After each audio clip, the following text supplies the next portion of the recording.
Hello friends, if you're going to listen to the authentic books of Islam, then you have to reject what modern day science teaches about embryology, because modern day science and Islam contradict each other. In many of our videos and live shows, we have demonstrated how wrong the Qur'an is about embryology, claiming, for example, that both men and women in Islam have semen. But what do both most authentic Shia and Sunni ahadith books say about embryology? In this video, you'll see with your own eyes how wrong these authentic Islamic books are. Let us first read what the most authentic book of the Shia says.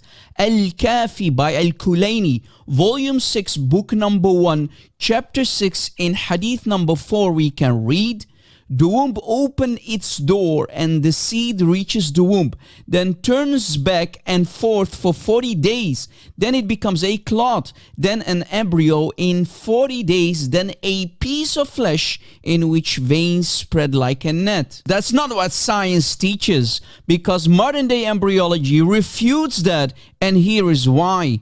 When the seed of a man is ejaculated in the womb of a woman, one sperm cell needs to enter the egg of the woman to fertilize it. But this authentic hadith explains that there is no female egg to be fertilized at all. Notice, there is no female egg involved in Islam. Furthermore, the hadith says that semen travels back and forth for 40 days inside the womb.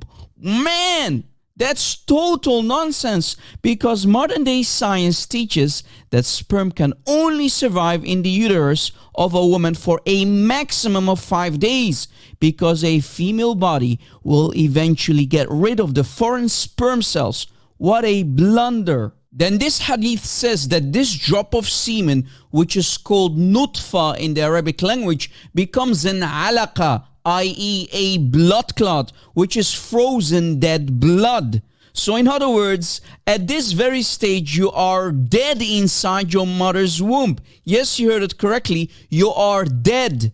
I am sure modern day science will agree with that. Then you turn in something called a mudgha, which is here falsely translated to the word embryo, because mudgha simply means unformed flesh. But if we have to agree with the translator here that mudgha actually does mean an embryo, then the translator here created another problem for our Shia Muslim friends, because it says you are an embryo for 40 days, which is another mistake.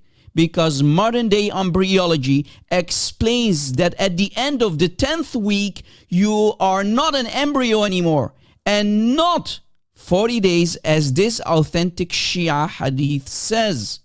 Then you become a piece of flesh. The Arabic word for flesh is lahm, and this piece of flesh has now finally veins that spread like a net.